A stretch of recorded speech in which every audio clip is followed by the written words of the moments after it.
अस्सलाम वालेकुम, आदाब। मैं शायरी का मुदीर शहाब अख्तर, झरिया, धनबाद, झारखंड से। आज किताब दोस्ती के तहत रिसाले इंसानियत वर्ष 8 अंक 31 अक्टूबर नवंबर दिसंबर 2016 का अंक रिसाले इंसानियत भोपाल से सुनील सावन परिशिष्ट। इस परिशिष्ट में शामिल खाकसार का एक मजमून इंसानियत का पैगाम देने वाला शायर।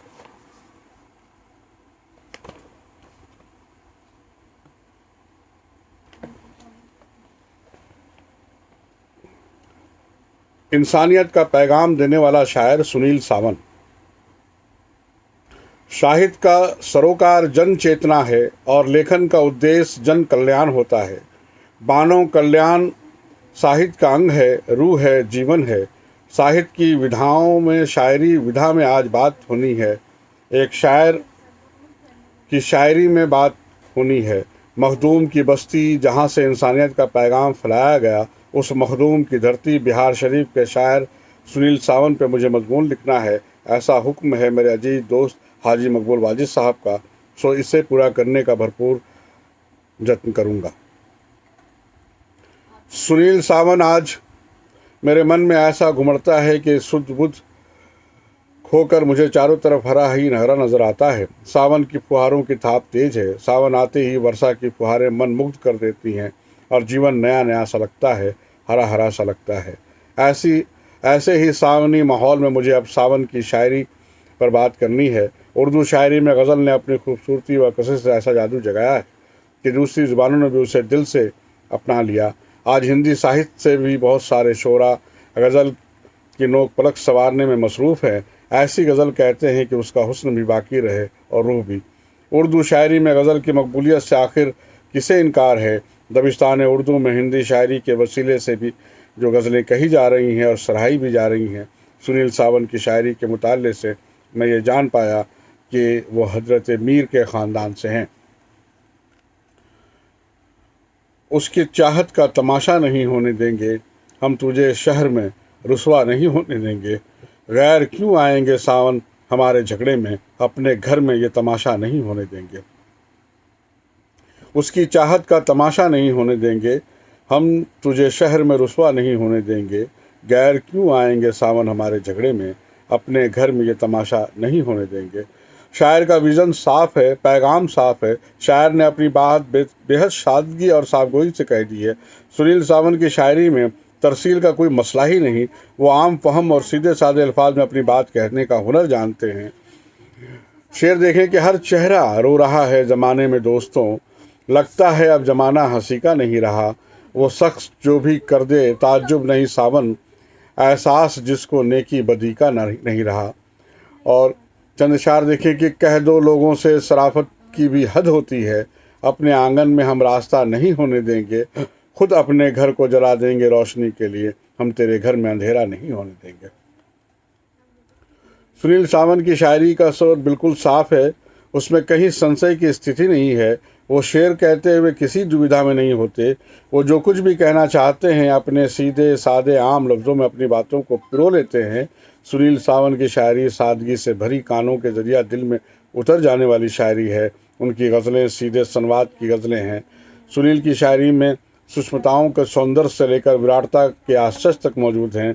ख्याल अगर और मांझते रहे तो आगे चलकर वो गज़ल के एक अहम दस्तखत होंगे, मगर इसके लिए उन्हें गालिब से दो दो हाथ करने होंगे। सुनील सावन को आज के समय में जीना होगा। आज के समय काल बड़ी तेज़ी से बदल रहा है। संसार में घटित हो रहे भौतिक परिवर्तन का दबाव साहित्य पर भी पड़ रहा है, जिसके कारण साहित्य में कुछ विसंगतियां भी आ रही हैं। विश्व को साहित्य का सौंदर्य ही बचा सकता है, इसलिए साहित्य में सौंदर्य बोध को बचा रहना और बचाया जाना बेहद लाजमी है। विश्व को साहित्य का सौंदर्य ही बचा सकता है, इसलिए साहित्य में सौंदर्य बोध का बचा रहना और बचाया जाना बेहद लाजमी है। संसार आज लाल रंग खून से रंगी जंगों पर मोहित हो रही है। आज शायरी की ज़रूरत और ज़्यादा है। अदब की आँख से जब हम ज़िंदगी के अलमिया को समझने लगते हैं तो जीना शुरू कर देते हैं। शायरी हमारे आँखों में बिनाई देती है। अदब के असरात बेहद गहरे होते हैं। एक नई तहजीब का जन्म अदब के जीने से गुजरकर ही मुमकिन है। दुनिया में शेर व अदब की अहमियत ज़रूरत बेहद ख़ास और अहम है। आज हालात का अहम तकाजा है कि अदब की तबलीग हो। आज के साहित्यकार के सामने चुनौती ये है कि वो सच्चाई को भी दिखाए और असुंदर भी ना हो, और साथ ही साथ नैतिक मूल्यों की भी सुरक्षित रखे। साहित्य मनुष्य के प्रति सहानुभूति से पैदा होता था, उसमें मनोरंजन भी होता है, परंतु वही उसका लक्ष्य नहीं है। इस तथ्य को समझने में सुनील सावंत के अशार कोटेशन का काम करते हैं। ऐसे ही उनके कुछ अशार मुलाहाजा फरमाएं। जिस शख्स ने माँ बाप की खिदमत की रात दिन, ये सच है कि जन्नत का वो हकदार हो गया। जिस शख्स ने माँ बाप की खिदमत की रात दिन, ये सच है कि जन्नत का वो हकदार हो गया।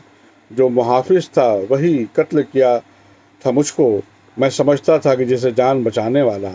और शेर देखें कि हर धर्म ने दिया हमें पैगाम मोहब्बत, दुनिया में किसी से कभी नफरत न कीजिए।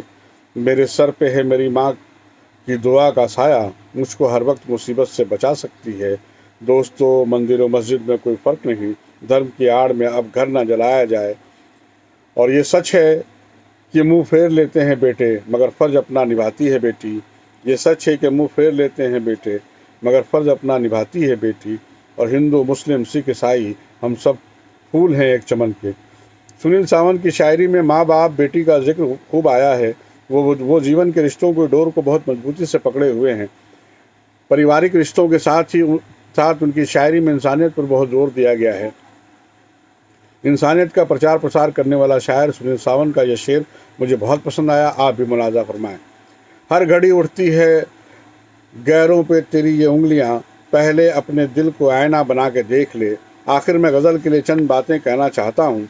आजकल जो है, एक तो mobile, TV, Facebook, Twitter, WhatsApp, YouTube और जैसी और भी सोशल चीज़ों ने शेर व शायरी को बहुत नुकसान पहुँचाया है और बहुत फ़ायदा भी पहुँचाया है। लोग तोड़ मरोड़ कर अपनी गज़लें सोशल साइट पर पोस्ट कर देते हैं और सामने वाला दिल रखने के लिए बिना पढ़े ही लाइक कर देता है, गुड कर देता है, वाह वाह जैसे जवाब लिख देता है। देखने में तो ये उन नौसुखियों के लिए शाबाशी है, मगर अदब में आगे चलकर उनका कोई मुकाम बाकी नहीं बचता और ना बचेगा। हमें इससे बचना भी है और नए गज़लकारों को सही मार्गदर्शन भी करना नहायत ज़रूरी है। इन सब के बावजूद भी आज के दौर में गज़लें खूब लिखी जा रही हैं। हिंदी में तो बेपनाह गज़लें लिखी जा रही हैं जिसका कोई अंत नहीं है। आज ज़रूरत इस बात की है कि गज़ल की रूह को बचाया जाए। अंत में मेरी दुआ है कि सुनील सावंत का ये गोशा जो उनके फ़न और शख्सियत पर आधारित है खूब मकबूल हो और गज़ल के फल्क पर उनको एक नाम, एक रोशन सितारों के मानंद चमकता दमकता रहे। इसी के साथ आज की ये नशिस्त बर्खास्त की जाती है। हम अगली दफ़ा फिर मिलेंगे किसी नए शायर के साथ। मैं शहाब अख्तर, शायरी का मुदीर, झरिया, धनबाद, झारखंड से। खुदा हाफिज़, शब बख़ैर।